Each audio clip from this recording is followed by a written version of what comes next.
আজকে ভিডিওতে আমরা জানবো যে থার্মাল পাওয়ার প্ল্যান্টে মানে তাপবিদ্যুৎ কেন্দ্রতে কিভাবে বিদ্যুৎ তৈরি হয়। তবে স্পেসিফিক্যালি আজকে আমরা জানার চেষ্টা করব যে কয়লার সাহায্যে যে তাপবিদ্যুৎ কেন্দ্রগুলো চলে সেগুলো কিভাবে বিদ্যুৎ উৎপন্ন করে।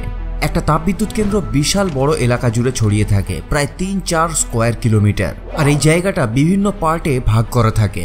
যেহেতু কয়লার সাহায্যে তাপবিদ্যুৎ কেন্দ্রে তাপ উৎপন্ন করে জলকে গরম করা হয়, এজন্য এখানে প্রচুর পরিমাণে কয়লার প্রয়োজন হয়। তাপবিদ্যুৎ কেন্দ্রে যদি কয়লা শেষ হয়ে যায় তাহলে বিদ্যুৎ তৈরি করার কাজ বন্ধ হয়ে যাবে।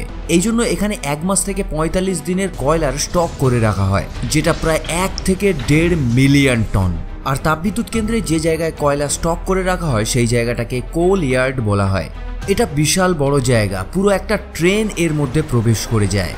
কারণ ম্যাক্সিমাম তাপবিদ্যুৎ কেন্দ্রে কয়লা ট্রেনের সাহায্যেই আসে। তারপর ট্রেন থেকে ওই কয়লাগুলোকে আনলোড করে কোল ইয়ার্ডে স্টক করে রাখা হয়। কয়লাগুলো যখন আসে তখন এক একটা কয়লা এক এক ধরনের আকারের হয়, কোনোটা ছোট কোনোটা বড়। এই জন্য ওই কয়লাগুলোকে ক্রাশ মেশিনের মধ্যে পাঠিয়ে ছোট ছোট করে ভেঙে নেওয়া হয়। তারপর ওই ছোট ছোট কয়লাগুলোকে পাউডারে পরিণত করার জন্য বল মিল বলে একটা মিলের মধ্যে পাঠানো হয়। এখানে ওই কয়লাগুলো একেবারে পাউডারের মতো হয়ে যায়। এগুলো এখানে একেবারে সূক্ষ্ম সূক্ষ্ম কণাতে পরিণত হয়, মানে যেরকম পাউডার আমরা মুখে মাখি একেবারে ওরকম ধুলোর মতো। এটা করা হয় যাতে কয়লাগুলো সম্পূর্ণভাবে জ্বলে যেতে পারে, আর এতে ছাইও কম উৎপন্ন হয়। এটা তুমি নিজেও বুঝতে পারবে যখন তুমি কোনো বড় কাঠের গুঁড়িকে জ্বালাবে, তখন দেখবে যে অনেক বেশি ছাই উৎপন্ন হয়। কিন্তু ওই কাঠটাকেই যদি গুঁড়ো করে একেবারে ডাস্টের মতো করে জ্বালানো যায় তাহলে অনেক কম ছাই উৎপন্ন হবে। আর এটা করলে কয়লাগুলো একেবারে ভালোভাবে জ্বলে যায় এবং কয়লা নষ্ট কম হয়। এরপর ওই কয়লার ডাস্টটা চলে যায় বয়লার মেশিনে, যেখানে সবসময় আগুন জ্বলছে। আর ওই আগুনটাকে ক্রমাগত জ্বালিয়ে রাখার জন্যই এই কয়লাটাকে ব্যবহার করা হয়। বয়লারের মধ্যে উপরে সরু সরু পাইপের মধ্যে জল থাকে, আর ওই বয়লারের প্রধান এবং একমাত্র কাজ হলো জলটাকে গরম করে বাষ্পে পরিণত করা। এর মধ্যে যখন কয়লা পড়ে তখন দু ধরনের ছাই উৎপন্ন হয়। একটা ছাই ভারী হয় যেটা বয়লারের নিচে জমা হয়, এবং আরেকটা ছাই হালকা হয় যেটাকে আমরা ফ্লাইং অ্যাশ বলি। সেটা বয়লার থেকে সরু সরু লম্বা চিমনির মাধ্যমে বাইরে বেরিয়ে যায়। যে ছাইটা ভারী ছাই মানে বটম অ্যাশ, সেটাকে সিমেন্ট কোম্পানিতে পাঠানো হয়, কারণ সিমেন্ট তৈরি করতে এই ছাইটা কাজে লাগে। কিন্তু যে ছাইটা উড়ে বাইরে বেরিয়ে যায় ওর মধ্যে তো প্রচুর পরিমাণে কয়লা থাকে, আর সেটা যদি পরিবেশে বেরিয়ে যায় তাহলে ভাবুন যে ওই এলাকাটার কি অবস্থা হবে। এই জন্য যে লম্বা লম্বা চিমনিগুলো থেকে ফ্লাইং অ্যাশটা বেরোয় সেখানে ইলেকট্রোস্ট্যাটিক প্রেসিপিটেটর বসানো থাকে, যেটা ওই ছাইগুলোকে পরিবেশে মানে বায়ুমণ্ডলে বেরিয়ে যাওয়া থেকে আটকায়। তাহলে এতদূর আমরা বুঝলাম যে জলটা কিভাবে গরম হচ্ছে। একবার ভেবে দেখেছেন যে স্টিমকে যদি প্রেসারের মধ্যে রাখা যায় তাহলে সেটা কত ফোর্স ক্রিয়েট করতে পারে? বাড়িতে আপনার ওইটুকু একটা প্রেসার কুকার, তার মধ্যে যখন বাষ্প তৈরি হয় তখন সেটা প্রেসার কুকারের সিটিকে একদম উপরে তুলে দেয়। এবার ভাবুন যে হিউজ পরিমাণে যদি কোনো বাষ্পকে প্রেসারের মধ্যে রাখা যায় তাহলে তার মধ্যে কতটা পরিমাণে শক্তি তৈরি হয়ে যায়। আর এই শক্তিটাকে কাজে লাগিয়েই আমরা বিদ্যুৎ তৈরি করি। পাওয়ার প্ল্যান্টের অন্য একটা জায়গায় একটা বিশাল বড় টারবাইন লাগানো থাকে, আর যার সাথে জোড়া থাকে একটা মোটর। একটা জিনিস হয়তো জানতে পারো যে বিদ্যুৎ যদি প্রয়োগ করা যায় তাহলে কোনো মোটর ঘোরে, কিন্তু ওই মোটরটাকেই যদি উল্টো দিকে ঘোরানো যায় তাহলে বিদ্যুৎ তৈরি হয়, ঠিক যেরকম ভাবে জেনারেটর কাজ করে। এবার বয়লারে যে বাষ্পটা তৈরি করা হয়েছিল সেই বাষ্পটাকে ওই টারবাইনের মধ্যে খুব প্রেসারে প্রয়োগ করা হয়, যার ফলে টারবাইনটা খুব দ্রুত গতিতে ঘুরতে থাকে এবং তার সাথে নিজের সাথে ঘোরায় ওই মোটরটাকে। মোটরটা প্রায় ৩০০০ আরপিএম এর গতিতে ঘুরতে থাকে এবং উৎপন্ন করে বিদ্যুৎ। এবার এখান থেকে যে বিদ্যুৎটা উৎপন্ন হয় সেটা চলে যায় একটা ট্রান্সফরমারে। এই ট্রান্সফরমারটা স্টেপ আপ পাওয়ার ট্রান্সফরমার হয়।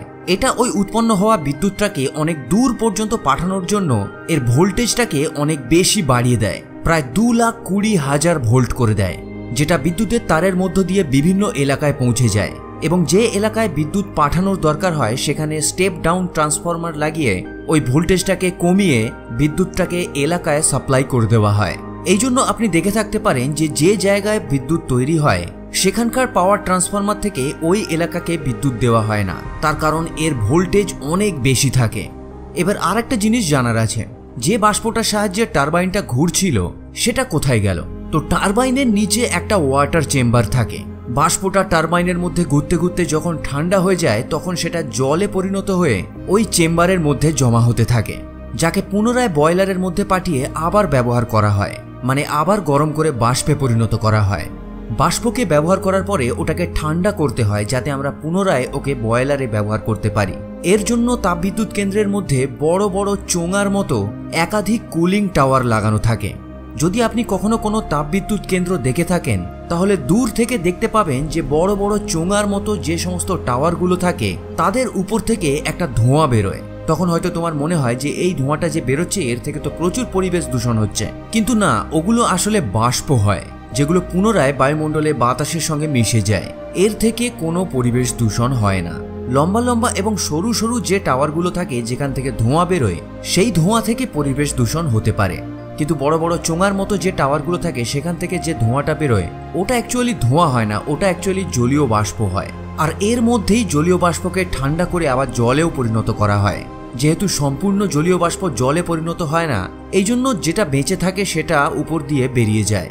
এই কুলিং টাওয়ারগুলোর নিচে একটা বড় বেসিন থাকে। বাষ্প জলে পরিণত হওয়ার পর ধীরে ধীরে ওই বেসিনের মধ্যে জমা হয়, যাকে পুনরায় পাইপের মাধ্যমে বয়লারের দিকে পাঠিয়ে দেওয়া হয়। হয়তো খেয়াল করতে পারো যে তাপবিদ্যুৎ কেন্দ্রগুলো কোনো বড় নদীর ধারে কিংবা কোনো বড় জলাশয়ের পাশেই তৈরি করা হয়। তো এর কারণটা কি আশা করি বুঝতে পেরেছো যে একটা তাপবিদ্যুৎ কেন্দ্রে বিদ্যুৎ উৎপন্ন করার জন্য জল অবশ্যই দরকার। সাধারণত তাপবিদ্যুৎ কেন্দ্রগুলো নদীর জলকে বা কোনো বড় জলাশয়ের জলকে ডিরেক্টলি ব্যবহার করে না। নদীর জলকে পাম্পের সাহায্যে তুলে তাপবিদ্যুৎ কেন্দ্রের নিজস্ব রিজার্ভোয়ার বা জলাশয়ের মধ্যে স্টোর করে রাখা হয়। তারপর ওই জল থেকে দূষিত পদার্থ এবং মিনারেলগুলোকে বের করে নেওয়া হয় যাতে জলের মধ্যে H2O ছাড়া অন্য কোনো মেটেরিয়াল না থাকে। তারপর ওই জলকে ইকোনোমার নামক বয়লারের সঙ্গে লাগানো একটা জলের ট্যাঙ্কের মধ্যে পাঠানো হয় এবং এরপর ওই জলকে বাষ্পে পরিণত করে আবার পুনরায় টারবাইনে। তো ক্রমাগত এইভাবেই এই সাইকেল চলতে থাকে, যার ফলে আমরা বাড়িতে বাড়িতে লাইট পাখা চালাতে পারি এবং বিভিন্ন ইলেকট্রিকের যন্ত্রপাতি চালাতে পারি। তো বন্ধুরা, মোটামুটি এরকমভাবেই প্রত্যেকটা তাপবিদ্যুৎ কেন্দ্রে বিদ্যুৎ তৈরি করা হয়।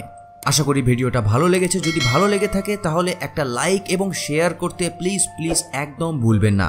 আপনি যদি চ্যানেলে নতুন এসে থাকেন তাহলে অবশ্যই সাবস্ক্রাইব করে বেল নোটিফিকেশন বাটনটা অন করে নেবেন। আর আপনি যদি সাবস্ক্রাইব করে থাকেন তাহলে আপনাকে অসংখ্য ধন্যবাদ। আজকে এই পর্যন্তই, আবার দেখা হবে পরের ভিডিওর সাথে। ততক্ষণ স্ক্রিনের এই ভিডিওগুলোর মধ্যে যে কোনো একটা আপনি এনজয় করতে পারেন। ধন্যবাদ।